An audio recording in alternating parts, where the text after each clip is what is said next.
Hello, welcome to episode 11 of The Outside Fence. I'm your host, Tristan Heffernan. With me, as always, is my Melbourne racing expert, Stewart Brown.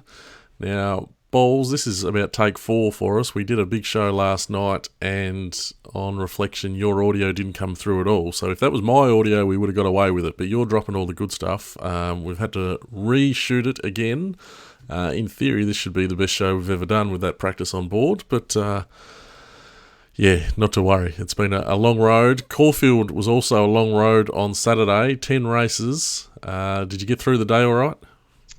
Yeah, I did. I finished on the right side of the ledger. As you mentioned, there were 10 races and over 150 acceptors, so it was a bit of an epic to get through. But, finishing on the right side of the ledger, so it made it all worthwhile. Excellent. The track at Caulfield, there was a bit of talk of wind. It was a drying track. In the end, I thought it played really well. Yeah, I agree. I would agree with that. I thought it played really well too. There was no real bias there, and I don't think really any horses could say they were disadvantaged by the way the track played or anything like that. It started off a good 4 after some good weather in the lead up to it, and after race 5 was upgraded to a good 3. Now, as you mentioned, the big factor on the day was the wind. There was a northerly wind forecast, sort of 25 to 40 kilometres an hour. Throughout the day, it only hovered around that 25 kilometre an hour mark, and sort of had gusts up to around 40. And usually that's a headwind down the side of the track, which can mean sort of the pace can fall out of races because no one sort of wants to lead, and it can certainly affect the sprint races that are started from that part of the track as well. But looking at the results on Saturday, the wind didn't seem to play a huge factor in them. Horses that led or sort of sat on pace without cover were still able to win or run well. So I don't think it really played too much of an impact on the day.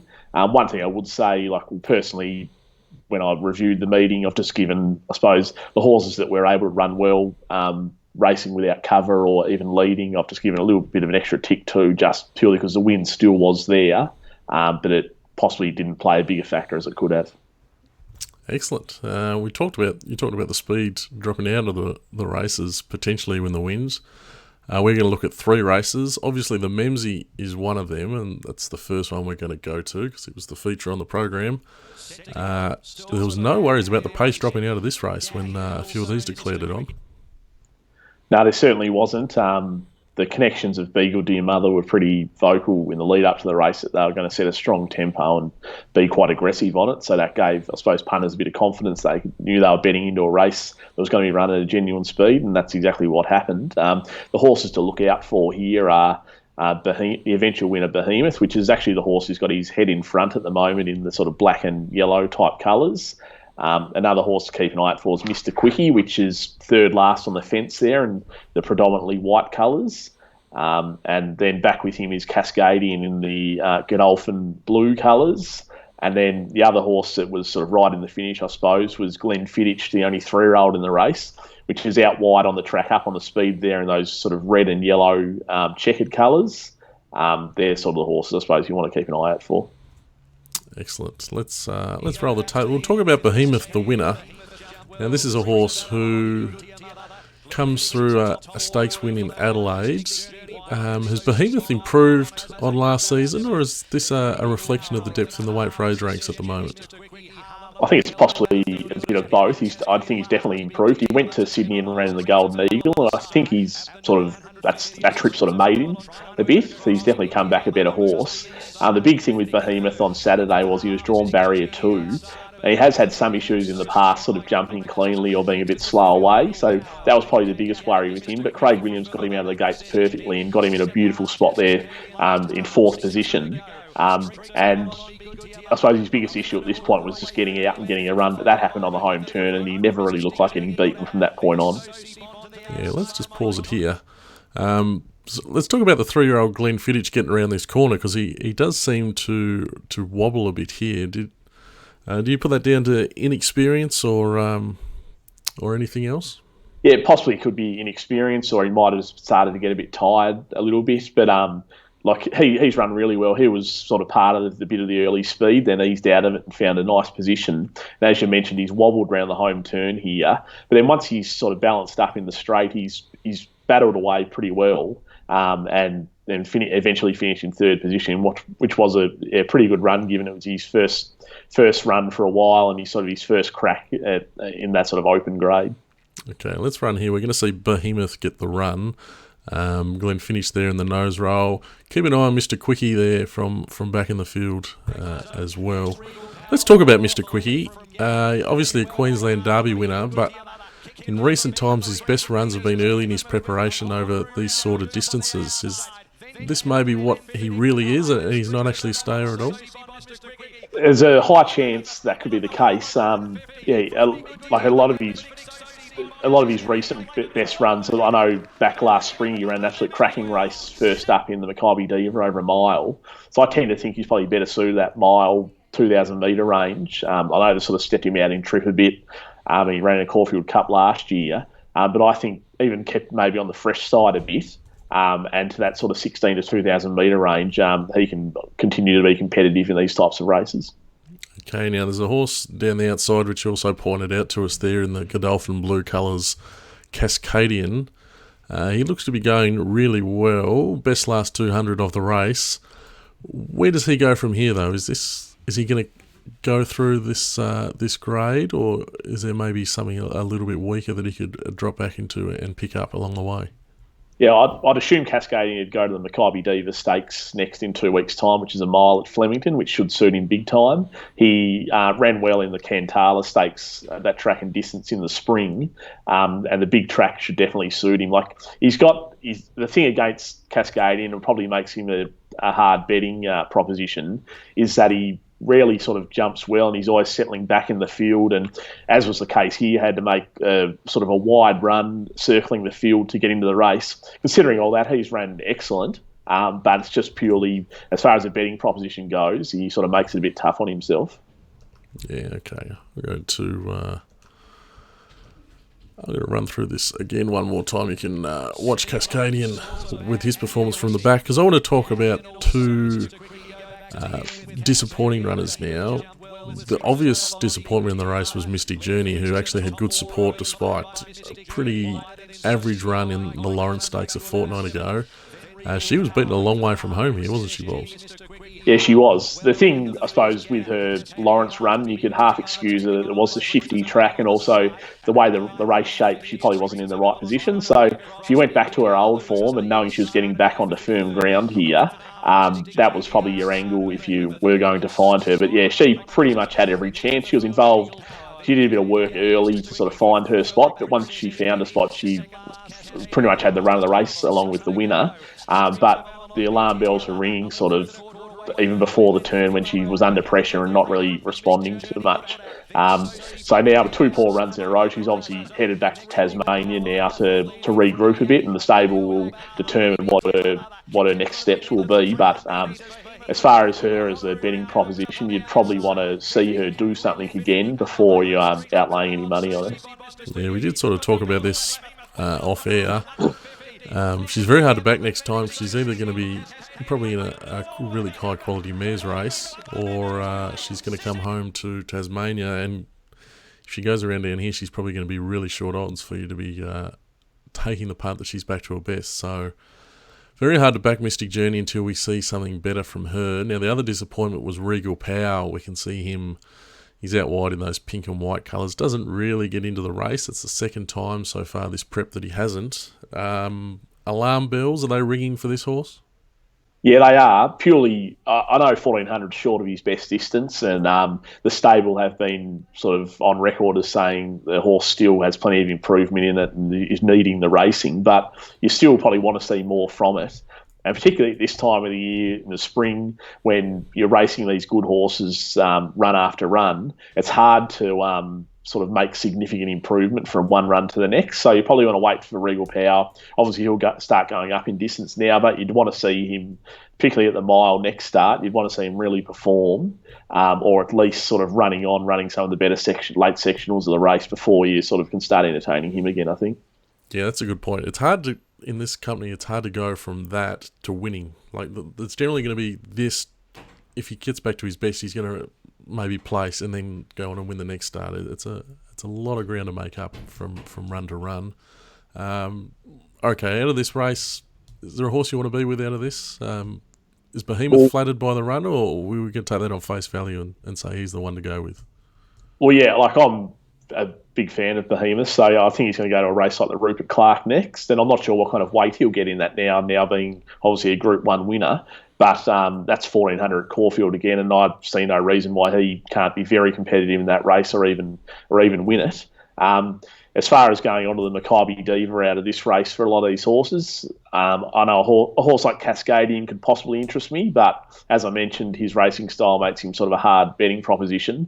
But for the Maccabi Diva, I'd tend to be looking for a bit of fresh blood. I know a horse like Russian Camelot will be first up in it. There'll be sort of a few others heading that way. So that'll be a good test of the Lawrence Memsie form that sort of the jury is out a bit on, I think. Yeah, I tend to agree there. Let's talk about another race where the jury is potentially out on. Now, this is a really tricky race to talk about, I think. This is the McNeil Stakes I'm talking about for the 3-year-olds. We've got some really promising horses featuring in the placings here, but we also have to combine that with some pretty ordinary times. Do you want to fill us in on how the times came up here, Balls?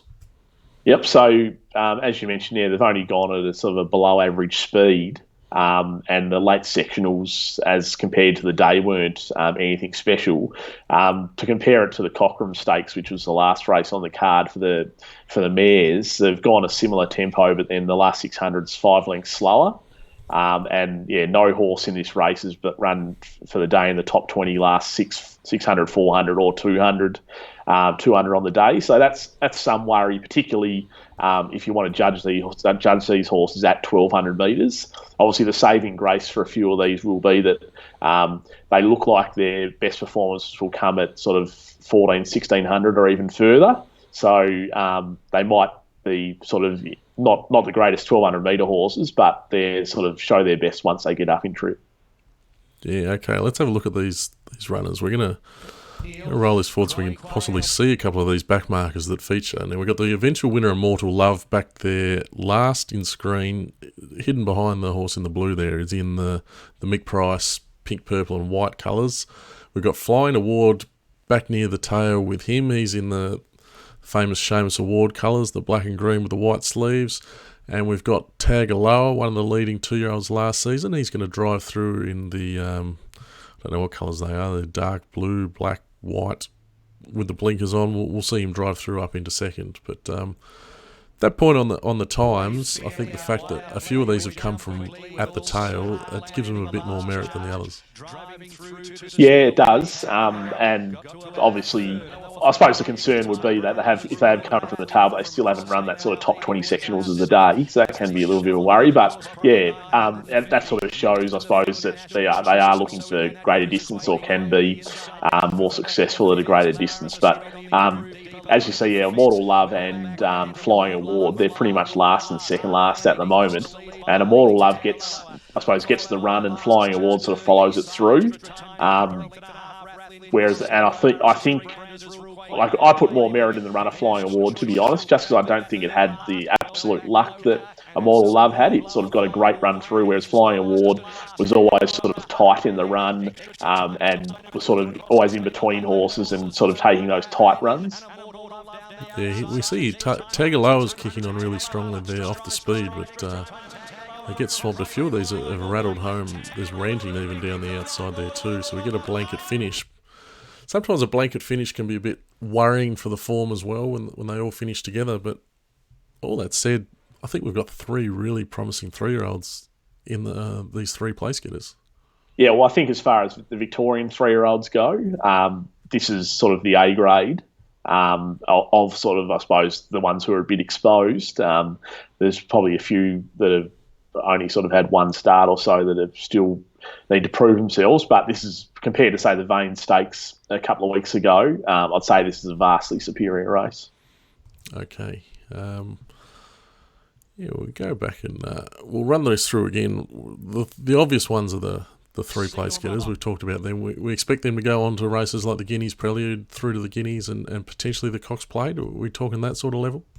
Yeah, Flying Award Tagaloa could go. Or there's a bit of Cox Plate talk about it. I think there's a 1400 metre race at Flemington in 2 weeks' time. I'm pretty sure Flying Award's going to. I'm not sure about the other two, but there'd be a high chance they go there. But yeah, they'd all be heading on sort of a Guineas path at this stage. Okay. How about the beaten runners? Maybe we can highlight a couple of less sort of publicised horses in this race that have done something, Balls. Can you find us anything? Yep, so there's National Choice, which is in the red and white check colours out wide on the track there. It settles well back and sort of gets home pretty well, particularly in the last 200 metres. Then another horse is Crosshaven, which is the horse closest to the fence at the moment in those bluey green colours, I suppose. It sort of has every chance getting through them, but then gets chopped out of a run like really late on. I don't think it sort of affected its finishing position, but it was only first up and has looked a horse as a 2-year-old with plenty of promise. So I think it's a horse that even gets up to 1400 and looks a bit of a promising type as well. All right, let's run again. And Ranting, that one we saw get down the outside, he goes back in those dark blue and yellow with the yellow cap at the rear of the field. Let's talk about National Choice. He definitely looks like he wants more ground, this horse.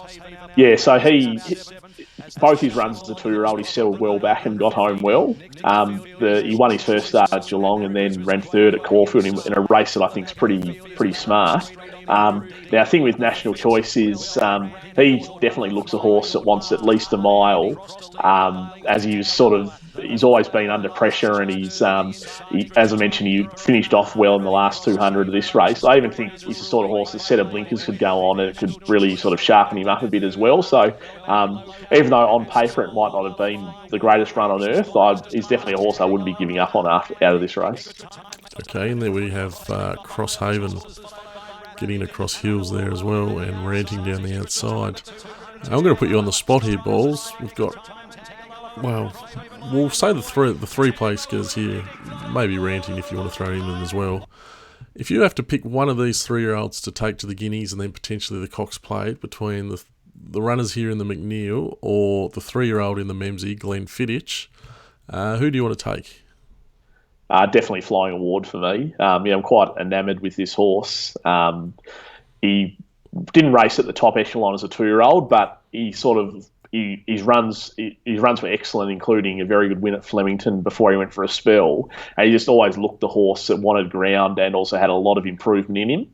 Now, he's obviously from a good stable. Danny O'Brien, Damien Oliver's chosen to ride him, so that's a good leg up as well. And he's going towards the Guineas out of the Victorian horses. He's clearly the horse I want to follow. Right. Anytime you use the word enamoured, my radar always goes off because that means you really like one. It'd be boring if I agree with you here, so I'm going to go with Glenn Fittich for Peter Moody there in the Memsie. I thought just the fact that he even threw it in there to start with was a really good lead. I really like the way he fought on. He's got a really good racing style for, especially if he gets into a Cox Plate. You've got to love those 3-year-olds with no weight going forward in a Cox Plate. So I'm a little bit concerned that Peter Moody's talking about going straight to the Caulfield Guineas off that run. It seems a weird prep, and I don't like weird preps, but who am I to judge Peter Moody on what he's doing with a horse? Right, you've always loved a nose roll on a horse as well, so that I think that helps Glenn Fittich with you. Absolutely. Anytime that nose roll goes on for Peter Moody, watch out. Okay, let's look at some stayers, Balls. Well, we got a little glimpse into what we might see in the major cups even from this race. This is the 2,000 metre Ned's Price Boost handicap. Good luck to you if you can get the Ned's Price Boost. This is another race that they ran along at a good clip despite all the talk of the headwind. So I think the strong pace here, we can really take a bit of form out of it. A few ones to watch. Galayel's the eventual winner in the light blue and, was that purple or pink or whatever they have, the Curamar colours. He's going to roll forward. He does cover a bit of ground in the run, but he does have cover. The leader, possibly surprise leader, was Schabau in the red, white and black Ferrari style colours there in the middle. He's going to roll forward. And Orderofthegarter, the Lloyd Williams runner in the blue and white, is there as well. And your horse, the Grey, Polly Grey, maybe wasn't her type of race. But let's talk about our Galayel first balls. Failed Hobart Cup runner earlier in the year, but he's picked up a nice scalp here.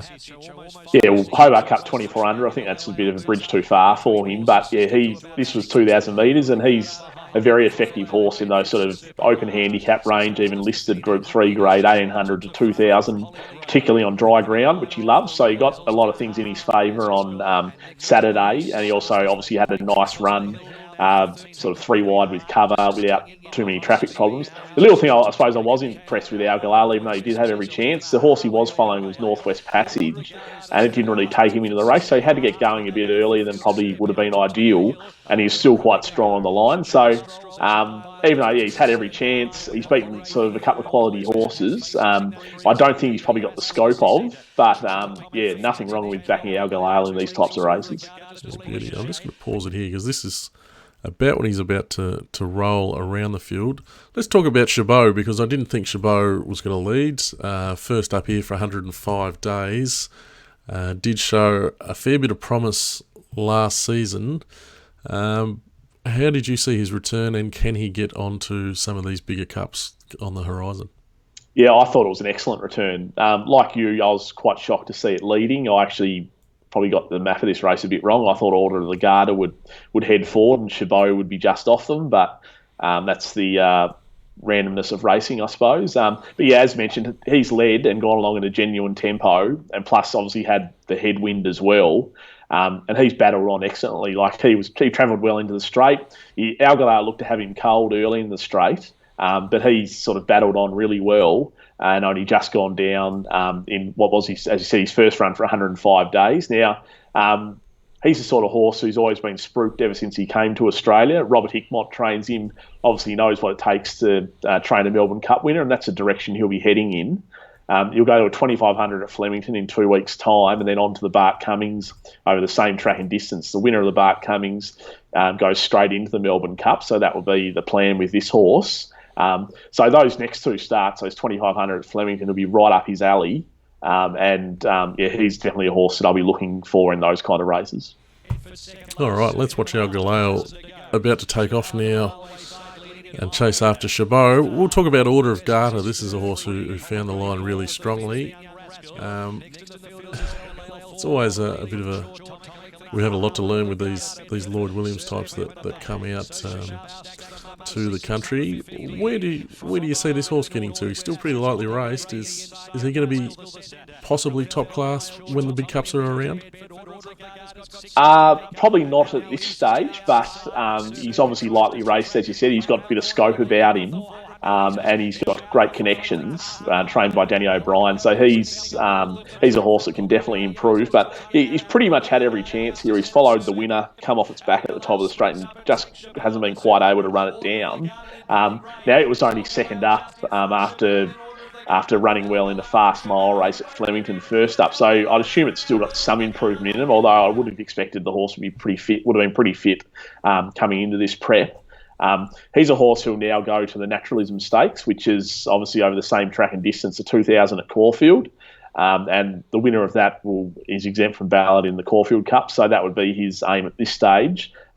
He'd be a live chance in a race like the Naturalism. It'd be sort of a similar types of horses would be contesting that. Probably a touch harder race, but as I said, he'd be a live chance in that race. And if he happened to win the Naturalism, then he wouldn't be out of place in a race like the Caulfield Cup. You get him with a nice lightweight, and can probably, and as shown in the past, he can race up on the speed, which isn't any kind of disadvantage.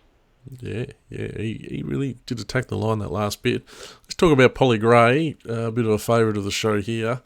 Didn't get beat too far, had a good run, but back on dry ground was probably against there. Yeah, definitely. She would have been cursing that the races were called off last week, as that race at Moonee Valley looked perfect for her, obviously on heavy ground as well. But yeah, she's still run excellently here, considering she did have every chance following Schabau in the run. And she's only sort of a length or so off those leading three there, with a bit of a gap to fourth as well. So She's still run well. If she can find a wet track in the next month or so, she's probably maybe only got a couple of runs left this prep, then you can easily back her. But yeah, it's just that firm ground that she's probably not as suited on as these other horses. Okay, we can see on the finish there's four of them clearly ahead of the rest. Is that where the race stops, or you got a little sneaky for us back in the field to keep an eye on? I think that's pretty much where the race stops, but there is a horse back there who is worth just keeping a note on, as he has proven to be a good horse in the past. That's Young Rascal in the yellow colours there, the last in screen. Now he was having his first start for Archie Alexander here, and he actually campaigned in Sydney through the autumn and started short price favourite in the Sydney Cup. Now he's run just fairly, I suppose, on Saturday, but the thing with Young Rascal is he is another horse that prefers wet ground, and also his best form's probably over 2,400 as well. So you can probably forgive his run Saturday. He hasn't gone awful, but there's not sort of too much to be enthused about. But yeah, if he can, once again, he's another horse. If he can find wet ground and even a rising trip, then that'll be sort of right in his wheelhouse. All right, let's watch the run through. I'll put you on the spot here, Balls. You can take one horse out of this race going forward. Who do you want? I'd take Schabau. Schabau. Oh, you stole my thunder there. I like the run of Schabau too, actually. I like the fact that, yeah, it's stuck on speeds. First up can be hard to do. And, yeah, I do like the way that it fought on. And I think Order of the Garter, people love the flashing light run. And I think it might get more attention than maybe it should have compared to Schabau. So the thing with Schabau leading at that genuine tempo in that race, he should derive a heap of benefit out of that run. Like I'm sort of quite, after that run on Saturday, I'm quite bullish about Schabau. Okay, beautiful. We'll leave Caulfield there. 3 really interesting races as the racing is hotting up. We'll go to some questions now. Thanks again to people who send all the questions in. One here from Joe. Where are all the superstar thoroughbreds? Seems like we have a pretty plain bunch running around at the moment. Interested to hear who Balls thinks will be the next big thing in Melbourne and Sydney for the 2020-21 racing season. I think there's a couple that are on the way, Joe. Don't fret. What do you think, Stu? Yeah, I tend to agree with the comment that they're sort of a bit of a even plain bunch at the moment. So a lot of run of the race stuff is deciding races and obviously conditions on the day. Now, obviously through the autumn, Very Elegant was very successful in Sydney in those middle distance races. Now the thing with her is you'd probably want to see her come to Melbourne and do it, but then also the big thing is she needs to still do it on a dry track. A lot of her best performances have been on wet ground. Obviously, the sprinting department, Nature Strip sort of dominates that at the moment, and it's generally a fairly strong area in Australian racing. And there's obviously a few nice 3-year-olds that are coming through in that area, like I suppose Farnan and Anders come to mind straight away. As far as a horse sort of coming through the ranks or who could be the next big thing, well, Russian Camelot is a horse that's on the mind of everyone this spring. I think every man and his dog seems to be tipping it for every race bar the Melbourne to Warrnambool bike race. But it's a horse who obviously showed plenty as a 3-year-old. SA Derby win was outstanding, even arrogant. So it'll be first up in the Maccabi Diva in a couple of weeks. So all eyes will be on him then. He's sort of, I suppose, the hope of the side for that really young up-and-coming horse. Another horse that I had a high opinion of coming into this prep was Master of Wine. Now, we spoke about him last week, his first up in Sydney. His run was only fair, but I think he's a lot better horse than that. And he's a horse that I'd hope would sort of find his form and be competitive in Cox Plate or even the major cups. And then I suppose the other horses who you got, there's 2 WA horses, Showmanship and Superstorm, that Showmanship won his first run in Victoria, and Superstorm ran well on the weekend without winning.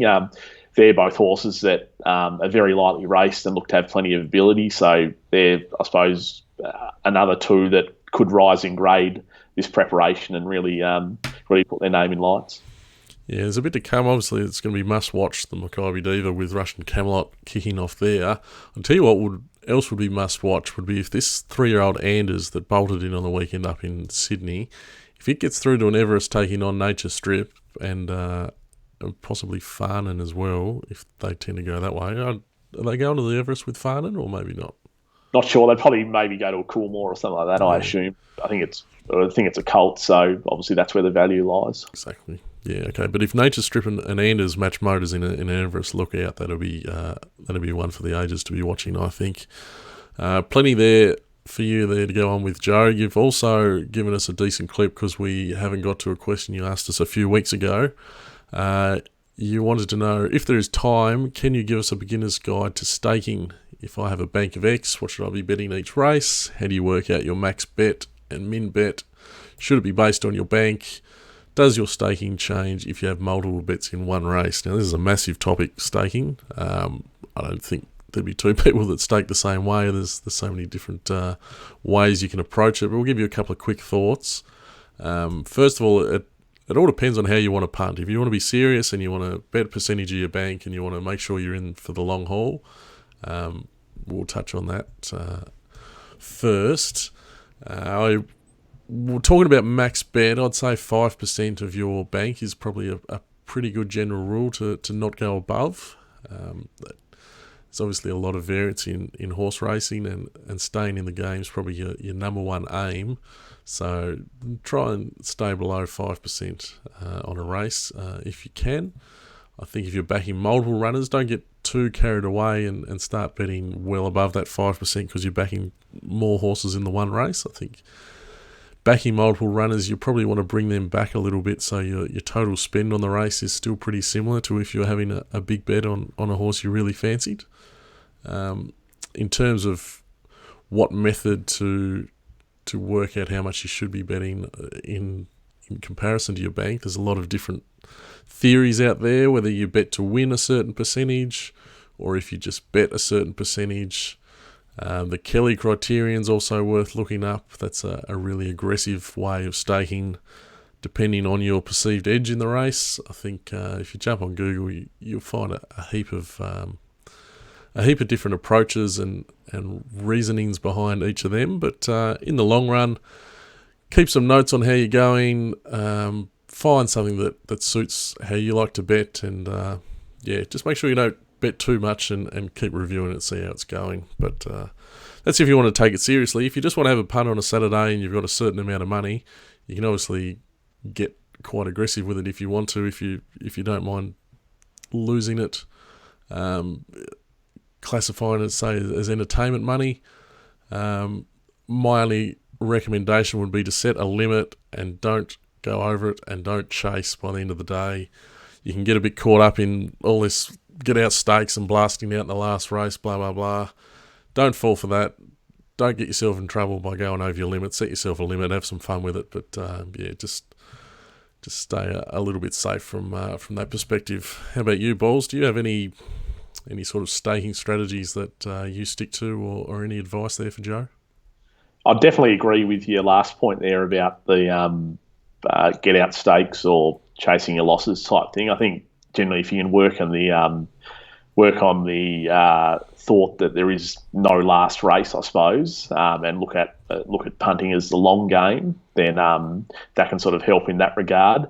As far as I'm concerned, I don't tend to bet sort of strictly percentage of bank or anything like that. It's more so I'll just have sort of set amounts that I'll be betting depending on how keen I am on a selection or not. Obviously, when I'm backing multiple horses in a race, I'll tend to, I suppose, slice up that amount that I'd be betting as opposed to if it was just one horse. It's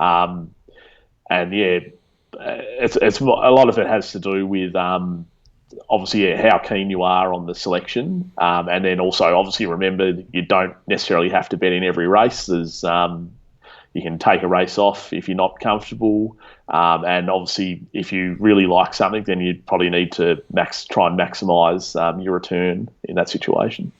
Yeah, like I said before, there's so many different ways to approach it.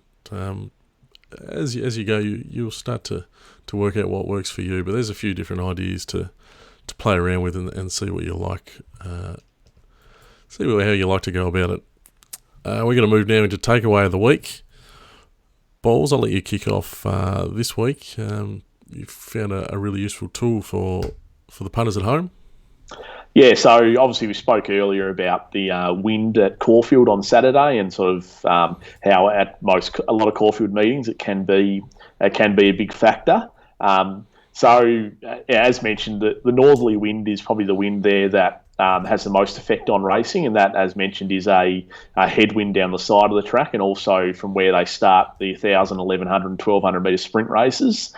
So that can tend to lead to messy racing, horses looking for cover, horses not wanting to lead. Now, the Melbourne Racing Club have a great race day app, which updates weather conditions, amongst other things, throughout the day.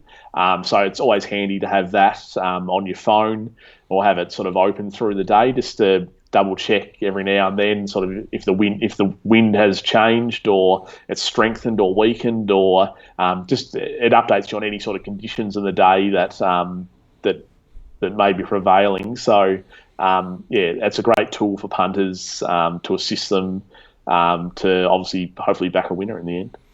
Yeah, you've told us the importance of this wind, so great initiative by the MRC there to put that out, because if you're not on track, wind is something that isn't really reported on at all. So having that at your fingers to gauge the strength of the wind is really helpful, especially at a track like Caulfield, where you've said is so dependent on those winds. Thank you, Balls. Now, my takeaway of the week is to do with forgiving horses. I'd be as forgiving as most punters, actually, when it comes to horses performing badly and looking at how they can improve at their next start. But I think you've really got to make sure, if you're going to forgive a horse a bad performance, that there's got to be a genuine reason, and you can make a proper case for why they're going to bounce back next time. There's a couple of horses in the Memsie Stakes this week as an example. Now, Mystic Journey, we discussed why you might have been happy to forgive her the Lawrence run, because she was getting back onto really solid ground, and solid ground. She pulled up lame, so it's a bit inconclusive really to say whether we're right or not to forgive her. But she didn't give us much to work on at the previous start. The one I more want to focus on is Regal Power, who also got onto the firmer ground. But we discussed in the Lawrence Stakes how he was pretty ordinary, actually. Even Mystic Journey, as average as she performed, she ran away from him in the finish. When we were trying to come up with a reason to forgive Regal Power, he was about $12 in the market. So he was still well in commission, but might be a bit fitter. He might have needed the first up run. There wasn't a whole lot of concrete stuff to go on here with Regal Power. So we talked about these really good races, how hard it is to reverse your form. A horse like Regal Power, I don't think you can reverse your form to get to winning the next race rather than running a place or improving the next race. So if you're looking to forgive a horse, I think you need some really concrete facts and to make a proper case. Otherwise, you're still best to risk them until you see a really better improved performance. So that's it for me there with forgiving horses. That's it for this week. We're going to look now next week, Moonee Valley Balls. We've got the spring's well and truly in the air. We've got some good races to look forward to. Yeah, we do. So, next week is Flying Stakes Day. Weight for age race over the mile at Moonee Valley. Horse like Surprise Baby will be first up, which will be quite interesting. First run since last year's Melbourne Cup. And also it's been reported that Master of Wine is coming to Melbourne and will either run in this race or the Mackay Diva the following week. So he'll add a bit to the race if he lines up on Saturday. A big thing for Saturday is notice 2 weeks ago we had that meeting at Moonee Valley that was called off halfway through and was run on a heavy track. That was with the rail out 5 metres. Now the rail's back in the true position on Saturday, so there's going to be 5 metres of fresh ground there. And the weather leading up, there's a bit of rain about, but it's nothing too bad. So I think would probably be in that sort of good 4, soft 5 range. Usually the rail true plays very fair, like horses can make that wide run and still run well. But given that there's that 5 metres of fresh ground there, I'd just be a little bit wary about how the sort of rest of the track's pulled up from that heavy track meeting. and just sort of monitor it, particularly those first couple of races, just to see that all's as it should be. Yeah, good point. They could have done a lot of damage to that track.